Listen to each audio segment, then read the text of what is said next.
Bien chicos, hoy hablaremos acerca del tema de mutagenicidad y genotoxicidad.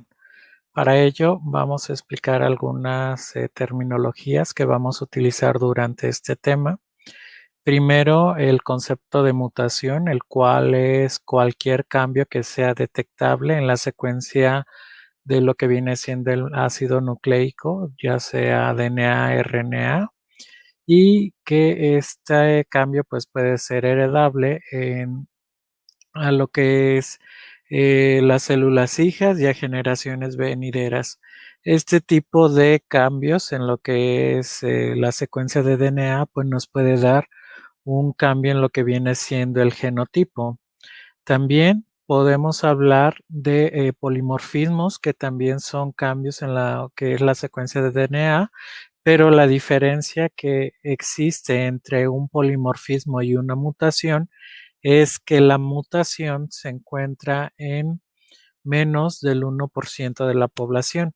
Si ese cambio en la secuencia del ácido nucleico es superior al 1% dentro de la población, estamos hablando de la presencia de un polimorfismo.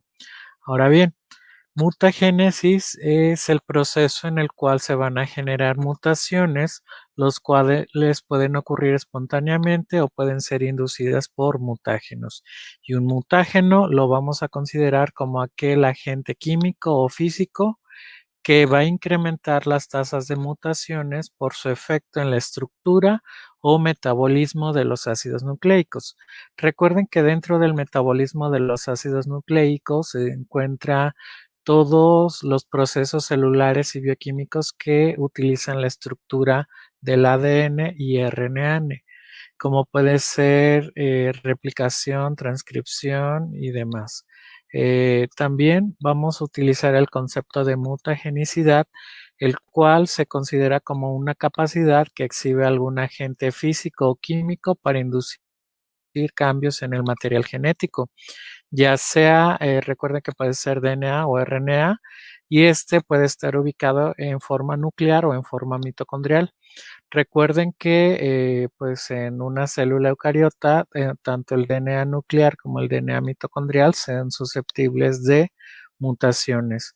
Estos cambios obviamente deben de ser estables y pueden ser transmitidos durante la división celular y hacia las siguientes generaciones. Por otra parte, vamos a considerar como daño genotóxico a cualquier cambio detectable que haya alterado la estructura y la funcionalidad de los ácidos nucleicos, genotóxico como aquel agente químico o aquel agente físico que puede inducir daño en la funcionalidad o en la estructura del DNA o de los ácidos nucleicos. Recuerden que también se incluye lo que viene siendo el RNA.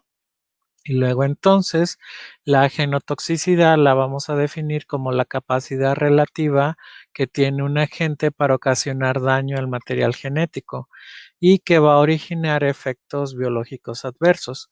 Como ustedes pueden observar entonces, como dice, el daño genotóxico es cualquier cambio detectable que altura la estructura y funcionalidad de los ácidos nucleicos, y la mutagenicidad o la mutación es igual a un cambio en lo que viene siendo la secuencia del DNA.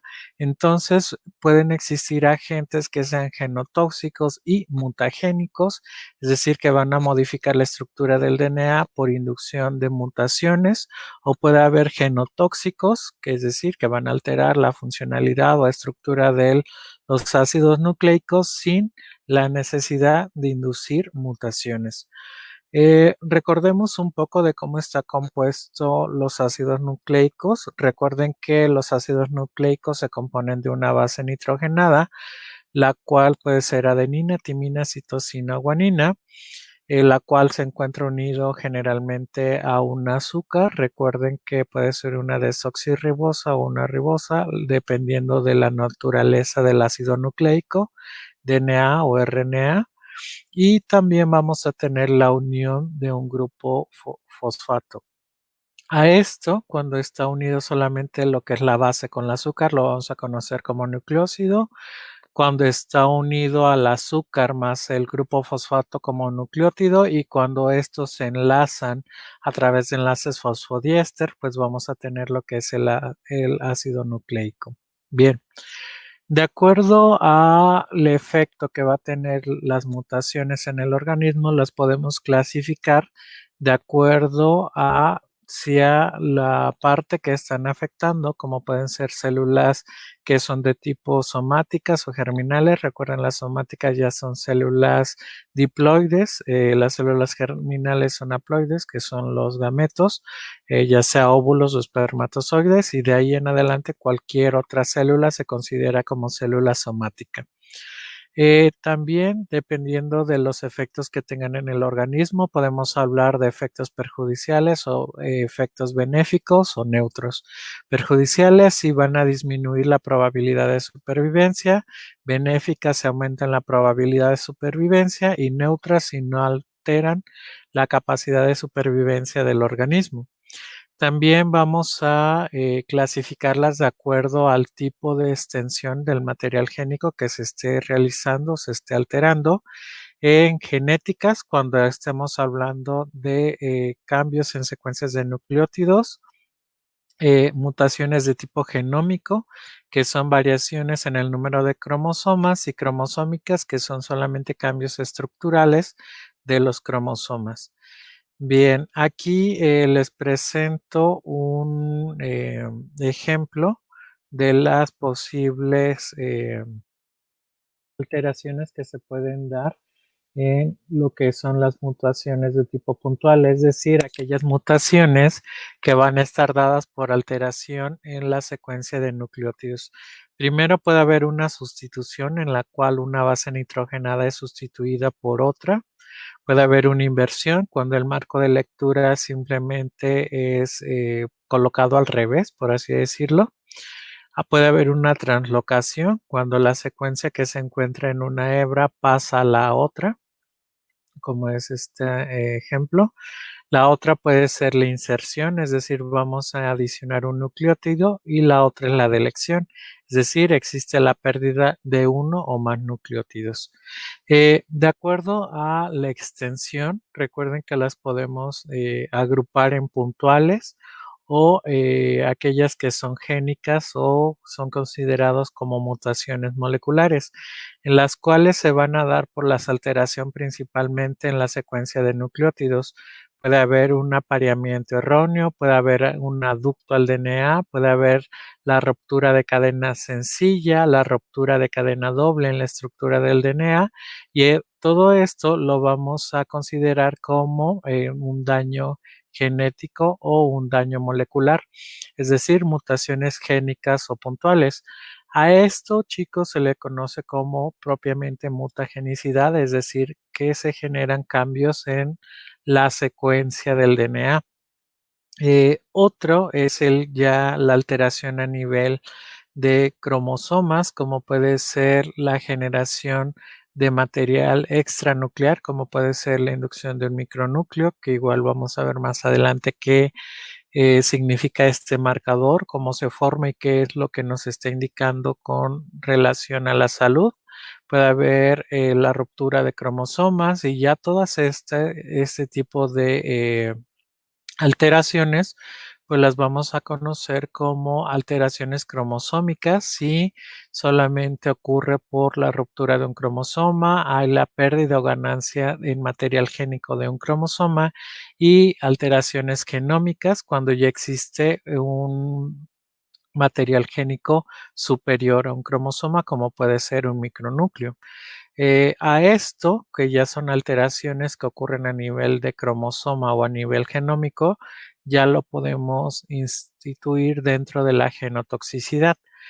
No quisiera que se confundieran. Recuerden, genotoxicidad es la capacidad que tiene un agente para inducir alteración en la función o en la estructura de los ácidos nucleicos, mientras que mutagenicidad es la capacidad que tiene un agente para inducir cambios en la secuencia de nucleótidos en un ácido nucleico.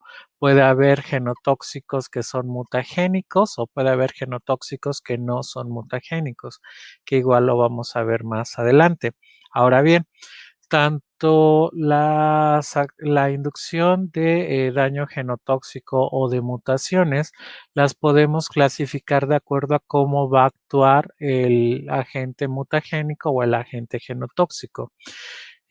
Vamos a poder hablar de mutaciones directas o de daño genotóxico directo cuando el xenobiótico por sí solo va a interaccionar con la estructura del ADN. Puede interaccionar con lo que viene siendo la base nitrogenada, puede interaccionar con lo que viene siendo la azúcar del ácido nucleico, entre otras estructuras. Y las indirectas, que son aquellas que se van a inducir por el fallo en los sistemas de reparación del DNA. Luego entonces, recuerden, podemos clasificar como mutaciones directas o daño genotóxico directo cuando el genotóxico o el agente mutágeno van a interaccionar directamente con la estructura del DNA e indirectas y van a inducir fallos en los sistemas de reparación del mismo material génico. De esta misma manera, vamos a hablar de mutágenos o genotóxicos directos o indirectos. Recuerden que cuando nos exponemos a cualquier xenobiótico, este va a sufrir diferentes procesos de metabolismo. El primero es el de la fase 1, que recuerden simplemente se generan productos que son biológicamente más activos, que nos van a dar pie a que se genere un mayor proceso de toxicidad. Y el otro es el metabolismo de fase 2, en el cual estos compuestos que derivaron de la fase 1 son conjugados con moléculas que les proporcionan mayor hidrosolubilidad y también las marcan para ser eliminadas de las células y del organismo a través quizás de la excreción vía urinaria. Bien, la activación de estos xenobióticos como parte del metabolismo de fase 1, es decir, de la generación de metabolitos reactivos de oxígeno y xenobióticos que tienen formas epóxicas, formas hidroxiladas y demás.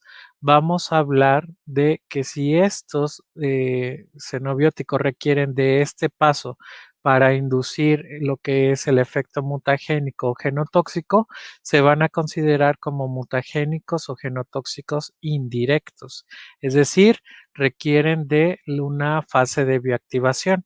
Si el xenobiótico directamente antes de que alcance metabolismo de fase 1 puede inducir daño genotóxico o inducir mutagénesis, vamos a hablar de un mutágeno o un genotóxico directo. Recuerden, para que ejerza su efecto genotóxico o mutagénico requiere de su bioactivación por metabolismo de fase 1, se consideran como mutágenos y genotóxicos indirectos. Si independientemente de que sufra metabolismo de fase 1, va a inducir daño en la estructura y funcionalidad del ADN, que es un agente genotóxico, o va a inducir cambios en la secuencia de los ácidos nucleicos, que es un agente mutagénico, vamos a considerarlos como mutágenos o genotóxicos directos. Bien, vamos a tener diferentes efectos que son que derivan de las mutaciones que son consideradas como puntuales. Recuerden que tenemos fracciones que son que componen un gen, fracciones exónicas que generalmente son las que se van a traducir a proteínas y secuencias intrónicas, las cuales son solamente secuencias espaciadoras, que pues recientemente con el estudio de la epigenética se ha demostrado que esa secuencia espaciadora pues principalmente va a regular la expresión de los genes a diferente nivel, generalmente por la generación de RNAs no codificantes, pero bueno, eso lo vamos a ver más adelante. De manera general, recuerden que tenemos el dogma central de la biología molecular, en el cual tenemos que un material génico o considerado como DNA va a transcribir un RNA, el cual va a ser madurado, es decir, se van a quitar estas secuencias intrónicas que no codifican para una proteína. Posteriormente, este va a ser transcrito hacia lo que es la generación de una cadena polipeptídica y de esta manera vamos a tener lo que es una proteína.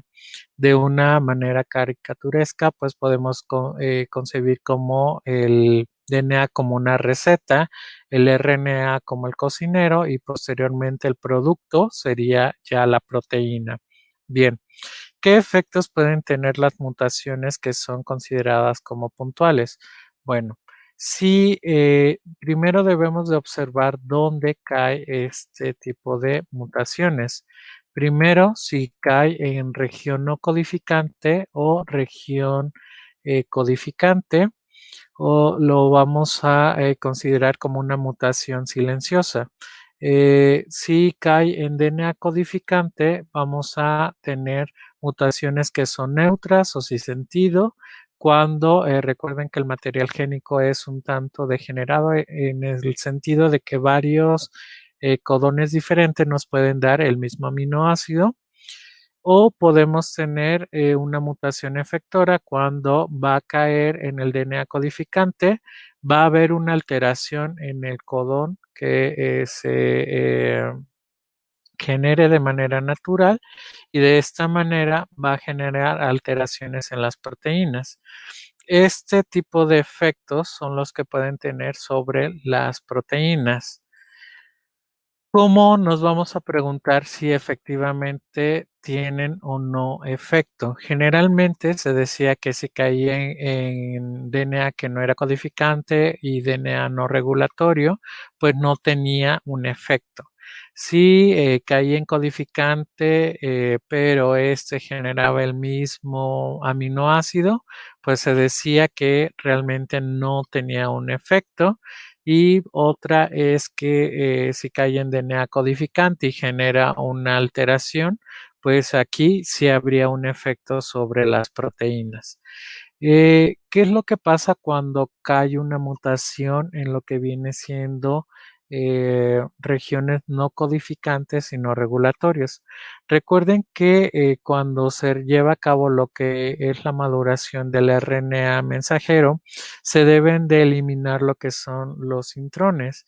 Entonces, si una mutación cae en un intrón, puede que genere sitios de corte y empalme diferentes, es decir, que se generen un splicing alternativo o un splicing que no se consideraría normal y esto genere pues obviamente una alteración en lo que viene siendo la funcionalidad de la proteína. Otra es que la mutación en estas secuencias sintrónicas sean termodinámicamente desfavorables para llevar a cabo lo que es el splicing y por lo tanto se genera una menor tasa de transcripción exitosa del RNA mensajero hacia una proteína. Entonces recuerden cuando la mutación cae en una secuencia intrónica que no es regulatoria y no es codificante, nos puede dar pie a mutaciones por splicing alternativo o nos puede generar sitios que son termodinámicamente desfavorables para que se lleven a cabo lo que viene siendo el splicing y de esta manera se generen proteínas ya maduras.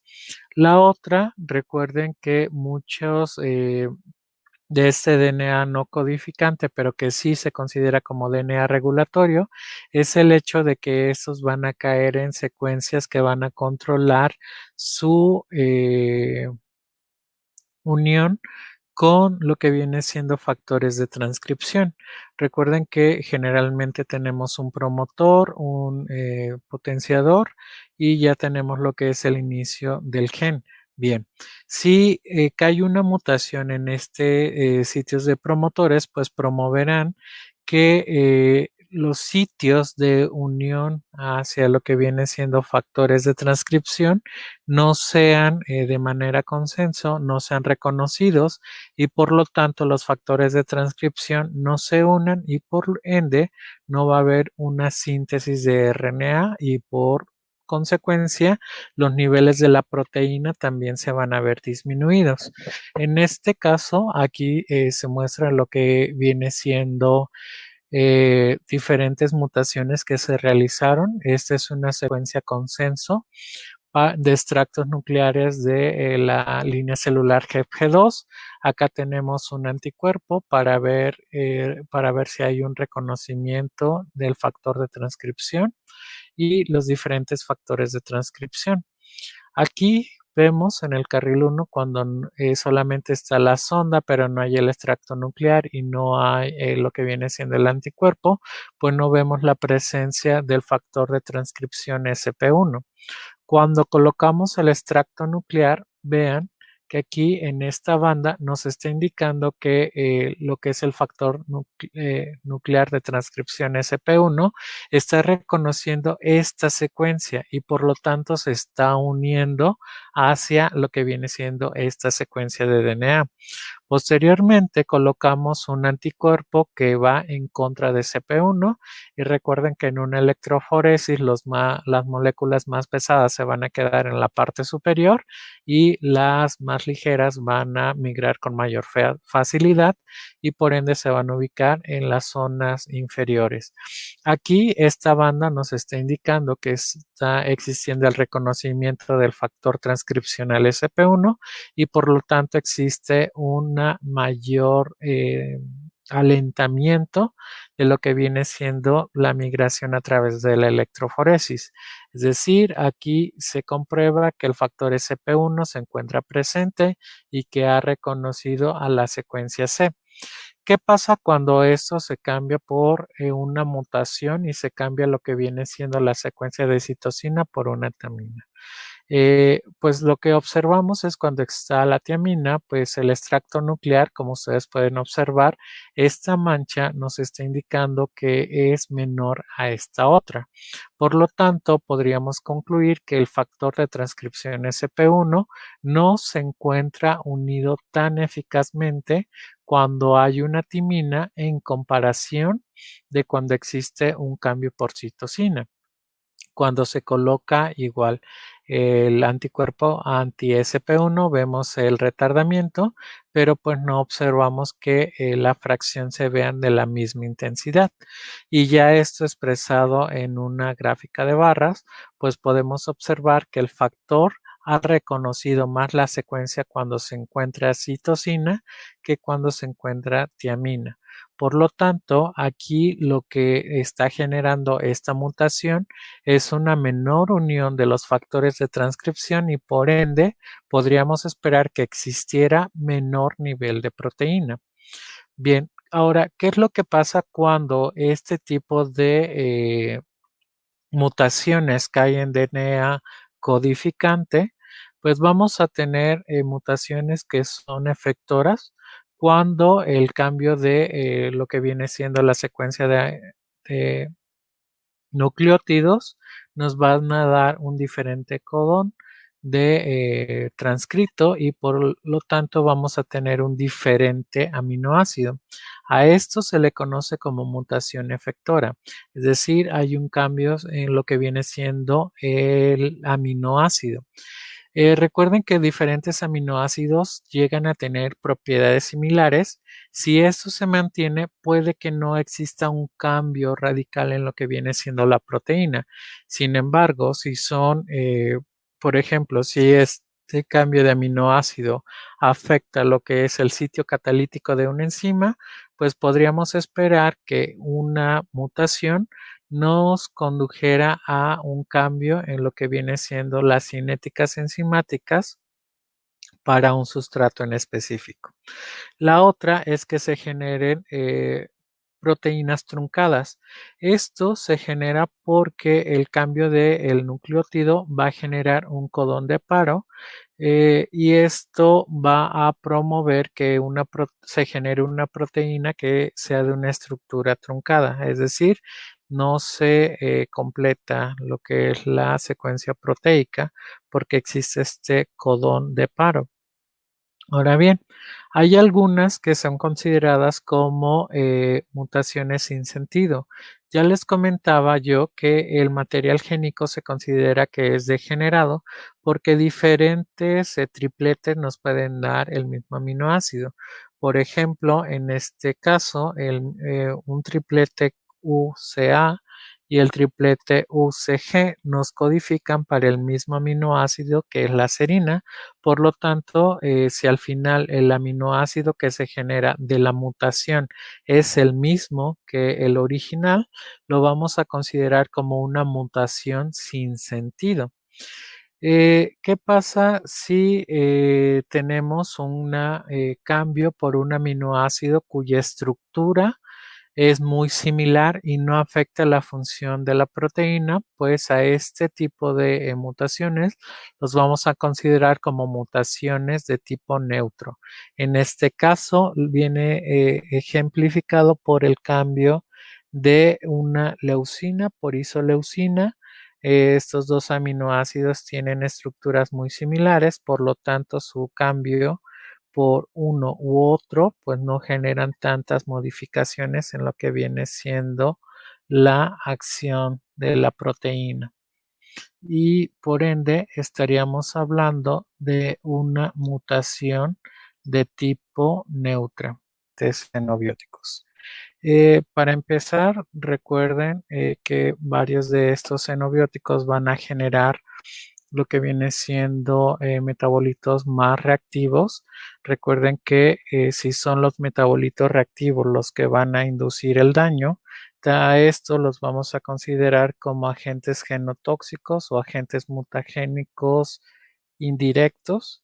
Si el metabolito, más bien si no se requiere de un metabolismo del xenobiótico para inducir lo que es daño genotóxico, pues vamos a estar hablando de genotóxicos, son mutagénicos directos. De manera general, vamos a explorar los mecanismos moleculares que se encuentran asociados al desarrollo de genotoxicidad. Y uno de ellos es, primero, eh, vamos a ver acerca de mutágenos que son físicos. Entre ellos tenemos las radiaciones que son de tipo ionizante y las radiaciones que son de tipo no ionizante. Recuerden que las radiaciones de tipo ionizante podemos incluir a lo que viene siendo rayos X que van a generar ruptura de cadena simple o cadena doble, y va a haber una destrucción de lo que viene siendo la azúcar del material génico, y de esta manera se va a llevar a cabo una alteración en la secuencia o en la estructura del DNA.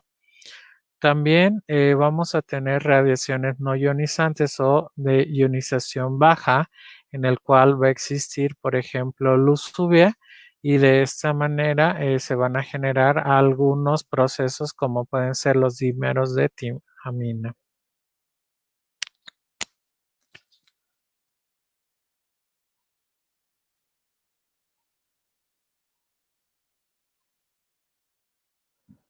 Bien, por ejemplo, en lo que viene siendo la luz ultravioleta, podemos tener diferentes productos de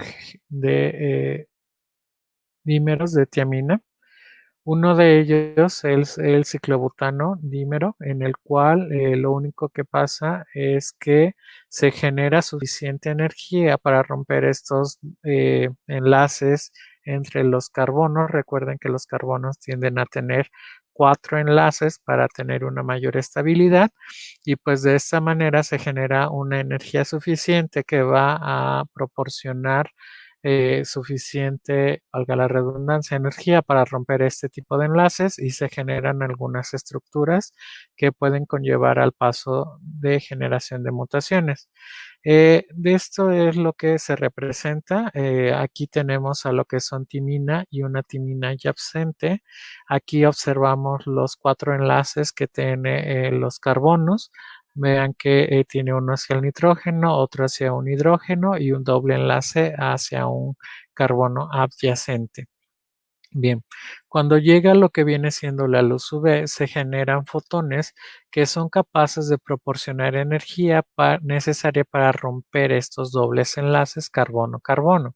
Si esos dobles enlaces carbono-carbono ya no están, recuerden que eso forma que el carbono de cualquier molécula esté en una forma que se considera muy inestable, y de esta manera, si se encuentra inestable, pues puede lanzar un enlace o promover la generación de otro enlace, y esto lo va a realizar con el carbono adyacente, de manera tal que vamos a tener un enlace hacia el nitrógeno, otro hacia lo que viene siendo un hidrógeno, hacia un carbono vecino y hacia un carbono adyacente.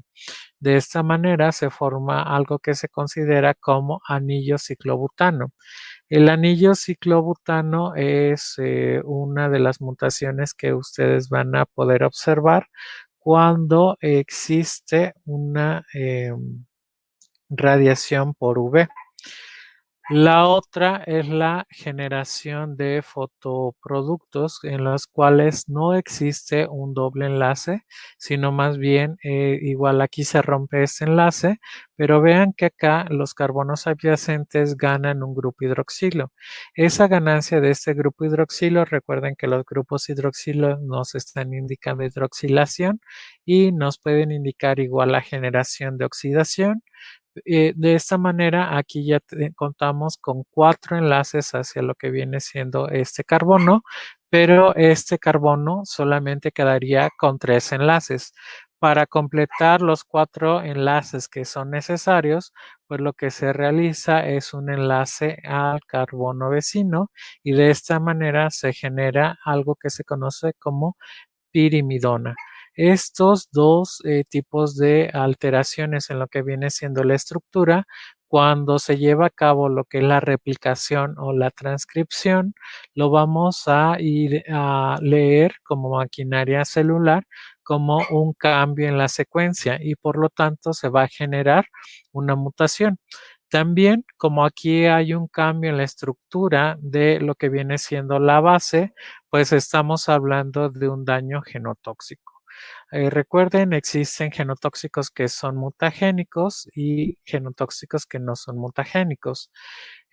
Otra de las alteraciones es las mutaciones directas, es decir, cuando el xenobiótico directamente interacciona con las bases nitrogenadas. Otro es por la alquilación o agentes intercalantes.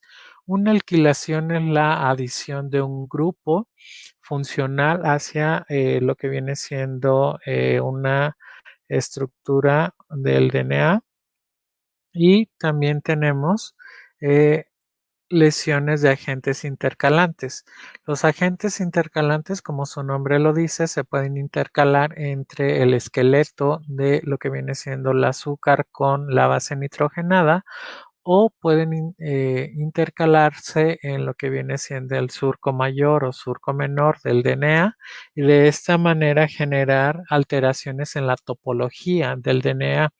Recuerden que el DNA, cuando se transcribe o cuando existe replicación, se relaja, generalmente está hipercompactado, pero cuando viene el metabolismo de los ácidos nucleicos, que recuerden es transcripción, replicación, traducción, pues puede haber una alteración asociada principalmente a que los agentes intercalantes van a impedir que se lleve a cabo ese proceso de relajación del DNA. Y esto pues lo vamos a traducir a lesiones indirectas en la estructura del DNA, y por lo tanto que se lea como pares de bases erróneos, y vamos a inducir mutagénesis. Aquí se presentan las diferentes bases nitrogenadas que pueden existir: la citosina, la timina o el uracilo en el caso del RNA, la adenina, la guanina, y observen que tenemos diferentes sitios de ataque. Generalmente los sitios de ataque van a estar dados por nitrógenos. Recuerden que es más fácil eliminar lo que viene siendo un protón por un ataque nucleofílico. que un doble enlace entre carbono a carbono. También es más fácil de realizar ataques de desplazamiento. Esos ataques de desplazamiento no son más que ataques nucleofílicos, es decir, de agentes genotóxicos que en su secuencia eléctrica tienen un electrón desapareado, por lo tanto son capaces de realizar ataques nucleofílicos, es decir, el secuestro de un electrón y generar lo que viene siendo enlaces covalentes. También existen diferentes sitios de ataques a lo que viene siendo el azúcar o lo que viene siendo el grupo fosfato, y generalmente los azúcares van a ser susceptibles de oxidación. Recuerden que aquí podemos desplazar un grupo hidroxilo por un oxígeno molecular o un grupo hidroxilo. Y en lo que viene siendo las bases nitrogenadas podemos tener también daño oxidativo y daño por metilación, es decir, la adición de un grupo metilo. Eh, los agentes alquilantes generalmente van a desplazar a los hidrógenos que se encuentran enlazados en el grupo amino, y de esta manera, al enlazarse a estas diferentes estructuras, se unen covalentemente a lo que viene siendo la estructura del DNA. Si se unen covalentemente a la estructura del DNA, pues cuando sea leída esa secuencia, recuerden que cuando se lleva a cabo el proceso de replicación o de transcripción, simplemente se van adicionando las bases nitrogenadas por apareamiento, es decir, si yo tengo una adenina, pues coloco una timina; si yo tengo una guanina, pues coloco una citosina. Sin embargo, los agentes alquilantes van a cambiar los puentes de hidrógenos que se pueden llevar a cabo entre las bases nitrogenadas, y de esta manera se puede leer una alteración en lo que es la secuencia de ácidos nucleicos. Otro mecanismo es por la generación de radicales libres o oxirradicales, y estos van a conllevar a lo que es la generación de mutágenos. Primeramente, aquí tenemos lo que viene siendo la guanina. Aquí tenemos un grupo hidroxilo. Recuerden que la guanina químicamente la podemos considerar como un catión. Al ser un catión va a ser susceptible de ataques nucleofílicos, en este caso un ataque nucleofílico realizado por lo que viene siendo un radical hidroxilo, el cual va a desplazar sea lo que es el grupo hidrógeno, lo desplaza y se enlaza él con la pérdida de un electrón, y de esta manera se ha llevado a cabo lo que es un ataque nucleofílico y se ha llevado a cabo lo que es la hidroxilación en la posición 8. Y de esta forma se genera un biomarcador de daño oxidativo que es considerado como la 8-hidroxiguanosina. Esta hidroxiguanosina no es la única especie que se genera al momento de la oxidación, sino que tenemos diferentes sitios de ataque. Recuerden que una especie reactiva del oxígeno puede ser una especie que tenga un electrón desapareado, como el anión superóxido o el grupo hidroxilo, o pueden ser moléculas semiestables como el peróxido de hidrógeno, que van a conllevar a su rápida oxidación y van a generar pues especies reactivas del oxígeno más reactivas. Aquí se presentan los diferentes tipos de bases que pueden ser más susceptibles de oxidación, como es la timina, la guanina y la adenina. Aquí en rojo se presentan los sitios de ataque que pueden inducirse, y acá tenemos los productos de hidroxilación o de oxidación. Aquí, por ejemplo, en la tiamina, cuando se ataca lo que es el carbono 3 o el carbono 4, pues por un ataque de hidroxilación podemos tener la tiamina glicol. Cuando tenemos el desplazamiento en el carbono 8 por un grupo hidroxilo, pues vamos a tener la 8-hidroxiguanosina. Cuando se ataca lo que viene siendo el carbono 8, igual vamos a tener en el grupo de adenina, vamos a tener la hidroxipirimidina. Este tipo de ataques van a ser realizados por grupos hidroxilos. Recuerden que los grupos hidroxilos tienen un electrón desapareado y por lo tanto son susceptibles de realizar ataques a nivel nucleofílico. Estos diferentes marcadores, principalmente la 8-hidroxiguanosina, se encuentran asociados a diferentes alteraciones en la formación de DNA o RNA y están muy asociados a procesos de carcinogénesis. Como vamos a ver más adelante, la carcinogénesis química es un proceso en el cual diferentes xenobióticos afectan lo que viene siendo la estructura del DNA, algunos, aquellos carcinógenos que son considerados como genotóxicos y mutagénicos. Y pues vamos a encontrar que existen diferentes xenobióticos que pueden inducir la generación de este marcador de daño oxidativo, como puede ser el arsénico, como puede ser el asbesto, como pueden ser cromo, entre otros tipos de xenobióticos. Aquí se representa, chicos, la cantidad de daño oxidativo que podemos tener en diferentes tejidos. En este caso es un animal que fue sometido hacia lo que es la inducción de estrés oxidativo por algunas exposiciones a diferentes xenobióticos y vean que, por ejemplo, lo que viene siendo leucocitos, cerebro e hígado y sobre todo la aorta, son los principales tejidos que van a presentar estos niveles elevados de 8-hidroxiguanosina. En este caso, el sistema cardiovascular es de los principales sistemas que se ven oxidados o dañados oxidativamente, el material génico, y también se ha visto una relación en la aparición de este biomarcador que es el 8-hidroxiguanosina con la generación de eventos cardiovasculares. Generalmente estamos acostumbrados a ver que eventos cardiovasculares provienen de una mal dieta. Bueno, aquí cabe hacer la aclaración de que cada profesor pues igual dependiendo de la materia, pues va a decir que quizás, por ejemplo, aquí yo podría decir que las enfermedades cardiovasculares hay diferente evidencia que demuestra que cuando nosotros nos exponemos a diferentes xenobióticos, pues se puede incrementar el proceso de aterogénesis o de inducción de enfermedades metabólicas. Quizás su maestro de virología diga que quizás la infección por algunos virus incrementa. Quizás su maestro de epigenética les diga que procesos epigenéticos, o sea, cada quien, dependiendo del área, lo va a tratar de asociar.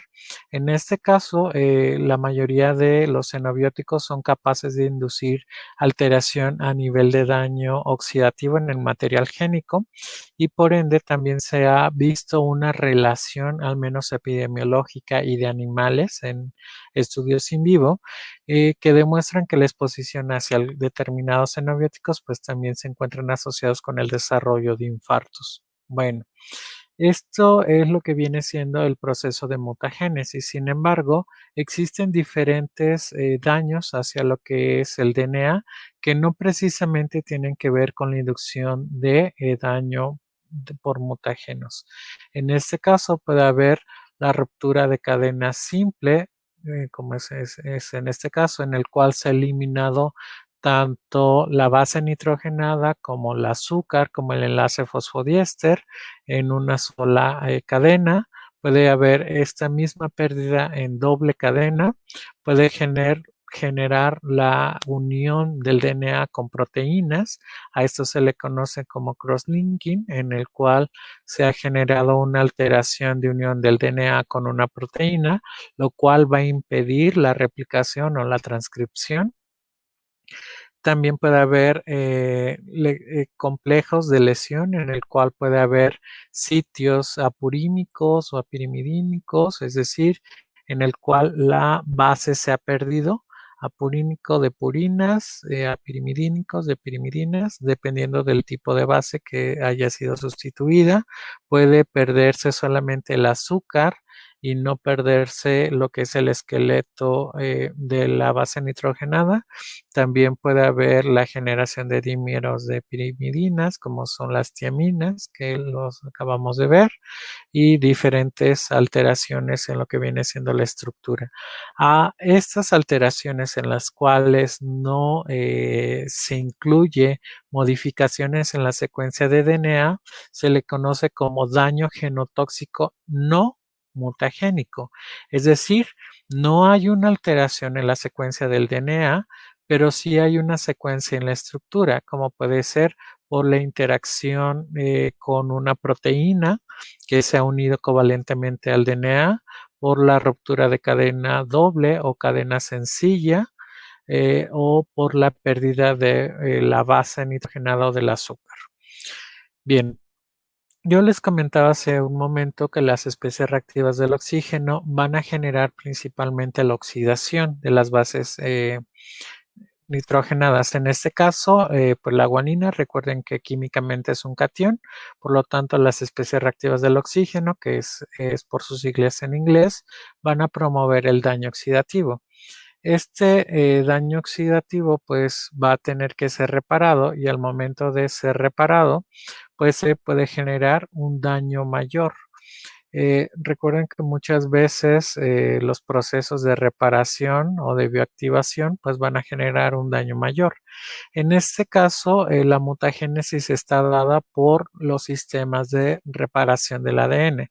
Recuerden que tenemos reparación por excisión de bases, mecanismos de reparación por recombinación homóloga, mecanismos de reparación por excisión de sitios aponímicos o apirimidímicos y demás. Y bueno, estos mecanismos de reparación de DNA pues son los que van a llevar hacia la generación de mutagénesis. Quizás ya vieron lo que viene siendo la respuesta SOS en Escherichia coli, que cuando se va llevando a cabo la replicación, si hay un daño mayor en lo que es su DNA, se echa a andar lo que viene siendo la respuesta SOS, es decir, simplemente se van colocando bases para completar lo que es la secuencia de DNA, pero esta puede o no ser complementaria a la hebra parental y de esta manera se pueden llevar a cabo errores o mutagénesis. Pues bueno, precisamente eso ocurre en lo que viene siendo células que se han encontrado expuestas hacia xenobióticos que inducen especies reactivas del oxígeno. Uno de los cambios que se genera principalmente es que durante el proceso de transcripción o de reparación, la 8-hidroxiguanosina es leída como si fuera una timina. Generalmente lo que encontraríamos sería esto, tenemos una guanina, pues colocamos una citosina. Sin embargo, cuando la molécula de guanina está oxidada, es decir, que se tiene lo que es la 8-hidroxiguanosina u 8-oxoguanosina, pues esto se lee como si químicamente fuera una tiamina y como sistema de reparación, si yo detecto que esto es erróneo, pues voy a agregar una adenina porque químicamente mi sistema de enlace solamente va a permitir una complementariedad con adenina. Es decir, aquí la 8-oxoguanosina está funcionando como si fuera una pseudotiamina y por lo tanto voy a enlazar una adenina. La otra es por alteraciones en los sistemas antioxidantes. Recuerden que la generación de especies reactivas del oxígeno es un mecanismo de toxicidad no ligado al receptor, en el cual va a estar dado por el incremento en especies reactivas del oxígeno con una disminución en la capacidad antioxidante. En este caso, se colocó lo que es el modelo de pesebra, se expuso al imidacloprid, el cual es un plaguicida, se midieron los diferentes sistemas antioxidantes, se observaron que estos disminuían. Si disminuían los sistemas antioxidantes, pues había una excesiva generación de especies reactivas del oxígeno y había una oxidación de lípidos. Estos lípidos oxidados son capaces de generar aductos hacia lo que es el DNA. ¿Pero qué es un aducto? Bueno, un aducto es un metabolito que se genera, valga la redundancia, del metabolismo del xenobiótico o del metabolismo de una molécula que va a dar origen a una molécula mucho más reactiva. Esa molécula que es más reactiva que el compuesto padre va a ser capaz de generar enlaces covalentes con el DNA y de esta manera se va a generar un aducto. Un aducto no es más que una molécula que se ha unido covalentemente a lo que viene siendo la estructura del DNA. Podemos tener agentes de generadores de aductos directos cuando sin su activación metabólica generan aductos por contacto directo con el DNA o aductos indirectos que se generan cuando se requiere que la secuencia del xenobiótico sea metabolizada, se genera la activación y de esta manera ya es capaz de inducir aductos. Recuerden, un aducto es la unión covalente de un xenobiótico y esto va a generar que la estructura del DNA sea leída de una manera errónea y por ende se van a generar la aparición de mutaciones. Y esto pues puede estar asociado muchas veces con el desarrollo de cáncer. Cuando veamos el tema de carcinogénesis vamos a ver que muchos de estos aductos caen precisamente en regiones de protoncogenes y van a promover el desarrollo de cáncer y también vamos a observar que la detección de estos aductos pues nos puede determinar si existe o no la posibilidad de desarrollar cáncer por exposición a estos xenobióticos. Bien, anteriormente habíamos visto este estudio en el cual a gallinas se les dio la ingesta de lo que viene siendo aflatoxinas. Recuerden que las aflatoxinas son estas toxinas que se liberan a partir de hongos contaminantes, como puede ser Fusarium, que contamine quizás granos, algún pan, alguna tortilla, algo que genere la liberación de estas micotoxinas. Estas micotoxinas requieren de su activación vía citocromo P450 y siempre se va a generar una forma epóxica. Esta forma epóxica, como su nombre lo dice, es un epóxido y un epóxido no es nada más que una estructura que tiene un oxígeno altamente electronegativo, es decir, es capaz de inducir enlaces covalentes y uno de los blancos moleculares es el DNA. En este caso se genera el aducto de la afloproteína en su versión epóxica con lo que viene siendo el DNA y esto va a conllevar al proceso de genotoxicidad y posteriormente al proceso de inducción de cáncer. Este proceso de carcinogénesis lo vamos a ver más adelante, pero este es un ejemplo de cómo un producto que se ha epoxidificado a través de la acción del citocromo P450, pues va a generar aductos en lo que viene siendo el DNA. En el ser humano, cuando nosotros nos exponemos a la aflatoxina B1, que recuerden, estas aflatoxinas pueden ser producidos por hongos contaminantes ambientales, hongos que contaminen cultivos, que contaminen pan, granos, todo esto, pues vamos a estar en contacto con lo que viene siendo la aflatoxina. Posterior a la ingesta, esta pasa a ser metabolizada a través del citocromo P450, se genera una forma epóxica y esta forma epóxica es capaz de generar aductos. ¿Aductos en dónde? Principalmente en la guanosina. Recuerden que la guanosina es la guanina es considerada como un catión y por lo tanto es más susceptible de ataques de tipo nucleofílico y de generación de enlaces covalentes.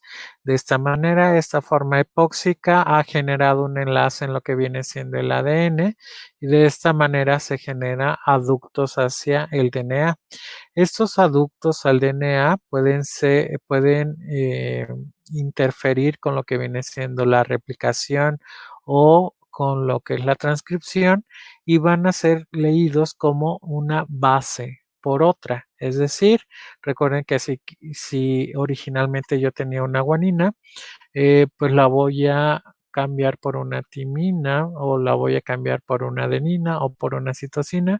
Es decir, va a haber un cambio de una base por otra y esto va a generar diferentes mutaciones. Si los procesos de reparación del DNA son eficientes, pues esto va a conllevar hacia la muerte de la célula porque ya tiene mutaciones en su material génico o pueden reparar esta mutación. Si esta es reparada, pues simplemente no pasa nada porque ha sido reparada.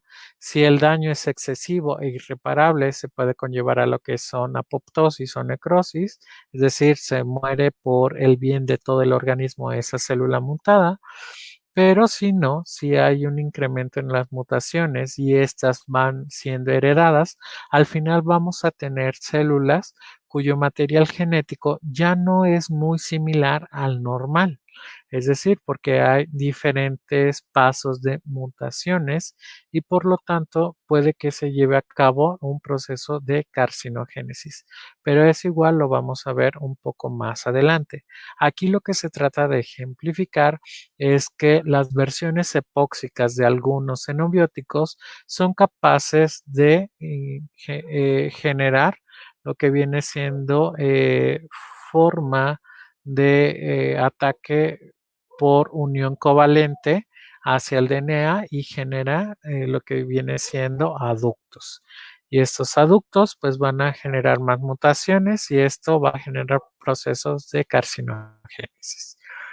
Otros son los compuestos aromáticos policíclicos, los cuales van a generar aductos. En este caso podemos hablar del benzoapireno, el cual es igual activado a través del citocromo P450 para formar una forma epóxica, la cual va a interaccionar con el DNA y va a generar aductos. Eh, Ahora bien, ¿cuál es el riesgo de la genotoxicidad? Si cae en células que son de tipo somáticas, es decir, células no, que todas las células que no sean o un espermatozoide o un óvulo, pues van a conllevar hacia el desarrollo de enfermedades cardiovasculares. Recuerden que el sistema cardiovascular es más susceptible de oxidación y pues ya veíamos que algunos xenobióticos son capaces de inducir precisamente daño oxidativo en este sistema. Lo otro es el desarrollo de cáncer o la inducción de senitud en lo que viene siendo las células. La otra es que si estas mutaciones o este daño genotóxico cae en células que sean consideradas como óvulos o espermatozoides. Si esto ocurre, pues se puede generar lo que viene siendo procesos de esterilidad, procesos de enfermedades genéticas, como pueden ser desarrollo de enfermedades multifactoriales como la diabetes, enfermedades cardiovasculares o psicosis.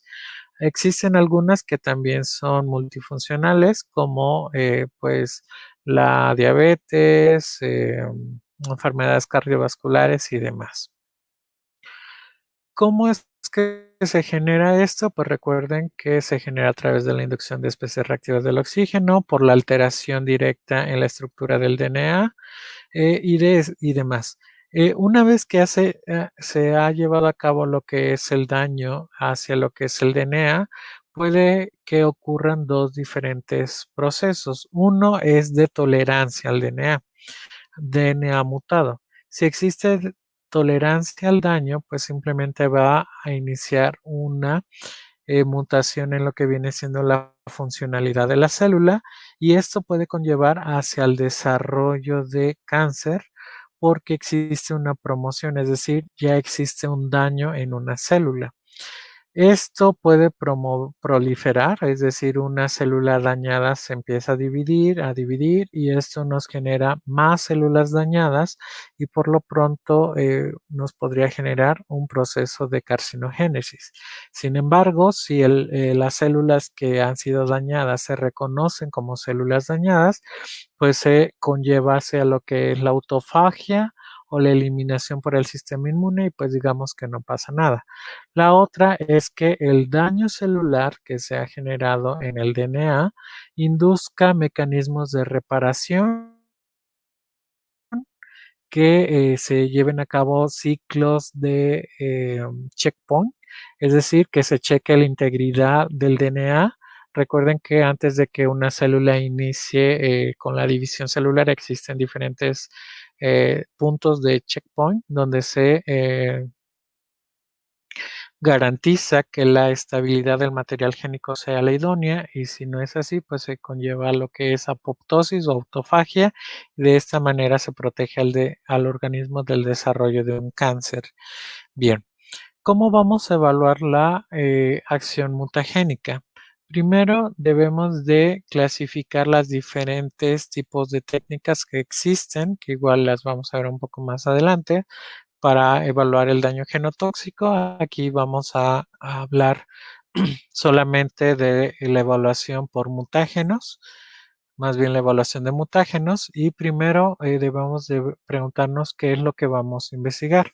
Una es la investigación de mutaciones génicas, otra es la investigación de aberraciones cromosómicas, otras de pruebas indicadoras de efectos en el DNA, pruebas indicadoras de potencial carcinogénico y por último, evaluar los efectos de riesgo de que este daño hacia el material génico sea heredable. Existen diferentes mecanismos para evaluar lo que es la mutagenicidad. El más utilizado se conoce como prueba de Ames o test de Ames, en el cual se van a utilizar diferentes cepas de Salmonella typhimurium. Esta salmonela tiene una mutación en lo que viene siendo el metabolismo de la histidina. Generalmente son células que solamente crecen cuando el medio de cultivo contiene histidina.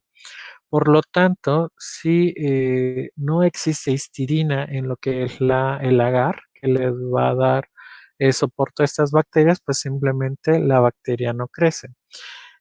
¿Cómo funciona el ensayo? Pues primeramente se tienen los diferentes cultivos, posteriormente se elige la cepa, existen diferentes cepas, está la test de Ames 98, test de Ames número 100 o las cepas que así se les conocen, las diferentes mutaciones que van a dar pie a la alteración en lo que viene siendo el metabolismo de la histidina, el sistema de reparación que pueden llevar a cabo, en este caso es la delección se ha delectado lo que es el gen que codifica para reparar eh, lesiones en el DNA, precisión de bases. Y pues aquí tenemos igual el plásmido que puede contener estas mutaciones. Se tiene lo que es el cultivo, se puede utilizar una fracción S9 que lo vamos a ver igual un poquito más adelante. Una vez que se tiene el cultivo celular, se exponen a diferentes concentraciones y vamos a observar lo siguiente. Recuerden que estas células, estas bacterias, no son capaces de crecer si no tienen histidina en el medio. Por lo tanto, se siembran en medio que no contenga histidina y muchas células van a mutar.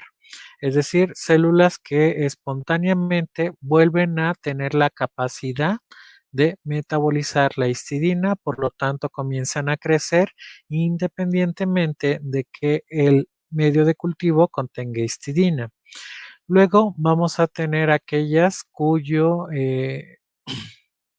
exposición hacia lo que es el xenobiótico ha promovido la mutación de estas bacterias para que vuelvan otra vez a metabolizar lo que es la histidina.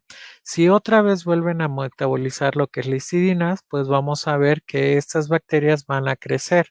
¿Y qué es lo que nos está indicando esto? Es que el xenobiótico ha inducido la mutación. En este caso, chicos, la mutación de estas bacterias va a dar pie a que crezcan en el cultivo de medio libre de histidina, es decir, es una mutación de tipo benéfico. Tenemos el disolvente donde hemos disuelto nosotros el xenobiótico y por último un mutágeno conocido. y los resultados que podríamos esperar. Primero, aquí son células que han tenido una mutación espontánea. Recuerden, aquí las bacterias no crecen si no hay histidina. Estas colonias que tenemos acá son bacterias que han sufrido de una mutación espontánea y ya son capaces de metabolizar la histidina, es decir, es una mutación de tipo benéfica y por lo tanto comienzan a crecer en el medio de cultivo libre de histidina. Acá tenemos a un xenobiótico, el cual consideramos que es mutágeno. Como ustedes pueden observar, el número de colonias es mayor en esta placa que ha sido puesta en contacto con el xenobiótico. ¿Qué podemos concluir? Pues podemos concluir que aquí el xenobiótico ha promovido la mutación de estas bacterias y por lo tanto crecen con mayor frecuencia en el medio libre de histidina. Y acá, como ustedes pueden observar, pues no existen colonias. Lo que se ve blanquecino es simplemente precipitado del xenobiótico y podemos concluir aquí que el xenobiótico es capaz de inducir citotoxicidad. Citotoxicidad es la inducción de muerte celular por la exposición hacia un xenobiótico. Ahora bien, ¿cómo podemos interpretar esto? Hacemos una división. Contamos el número de colonias que han tenido mutación espontánea. Contamos el número de colonias del mutágeno del xenobiótico que deseamos probar y realizamos una división del número de colonias que han crecido por exposición al mutágeno dividido entre el número de colonias que han tenido una mutación de tipo espontánea. Resultado de esta división, tenemos lo siguiente. A esto se le conoce como índice de mutación. Si el índice es menor de 2.5, lo consideramos como un xenobiótico no mutagénico. Si el índice de mutación va de 2.6 a 3.5, lo consideraremos como un mutagénico muy débil. Si va de 3.6 a 5.5 como un mutagénico débil, si es de 5.6 a 10.5 como un agente mutagénico, si va de 10, es mayor a 10.5 como un mutagénico muy alto, y si observamos colonias muy pequeñas que no formen colonias, hablaremos de un efecto tóxico, y si no existe crecimiento bacteriano, estaremos hablando de una toxicidad máxima. Ahora, ¿cuáles son las desventajas de este test? Pues primero, recuerden que la mayoría de los xenobióticos van a ser metabolizados por el hígado. En este caso, aquí estamos hablando de que si no tienen metabolismo y se está induciendo mutagénesis, estamos hablando de mutágenos directos. Pero recuerden que también hay mutágenos indirectos, un mutágeno indirecto o un agente genotóxico indirecto. Recuerden que son estos agentes que requieren de su metabolismo vía citocromo P450, vía fase 1 del metabolismo del xenobiótico, para que el metabolito derivado de esta reacción sea capaz de inducir lo que es el proceso de mutagenicidad o genotoxicidad. Bien, para librar esa desventaja en este modelo, se ha ideado lo siguiente. Igual se tiene la salmonela, la cual es negativa al metabolismo de histidina. Se tiene el hígado de rata, posteriormente se extrae el hígado de rata, se expone lo que es el medio libre de histidina, pero que contiene a lo que es el xenobiótico. Se coloca lo que viene siendo el extracto de, el extracto hepático de la rata, y se coloca con lo que viene siendo el xenobiótico a probar.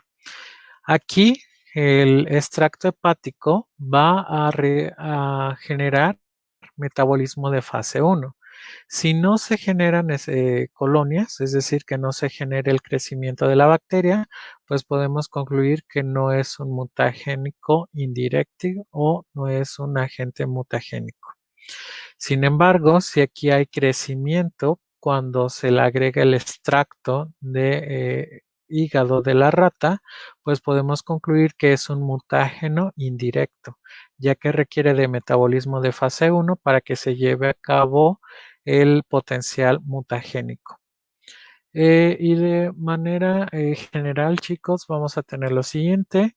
Un mutágeno, recuerden que puede ser un agente físico o un agente químico que va a alterar la secuencia en el material génico.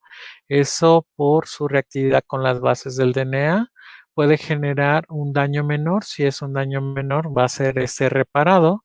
Sí, puede ser mutación directa si no requiere de metabolismo del xenobiótico. Si requiere de metabolismo del xenobiótico, también lo consideraríamos como un mutágeno indirecto. Puede haber daño excesivo y de esta manera se puede conllevar hacia lo que es mutagénesis. Por otra parte, vamos a tener un equilibrio entre el daño al DNA, qué tanto es reparado. Si el daño al DNA es reparado eficientemente, pues no va a pasar nada, va a haber estabilidad génica. Sin embargo, si el DNA, el daño al DNA es incompletamente reparado o no es reparado eficientemente, pues vamos a tener procesos de inestabilidad génica y eso puede conllevar al desarrollo de cáncer o hacia procesos mutagénicos divergentes. El metabolismo del xenobiótico, recuerden que nos va a determinar si se van a generar o no metabolitos más reactivos y esos metabolitos más reactivos tienden a tener mayor probabilidad de ser agentes que generen mutaciones o efecto genotóxico.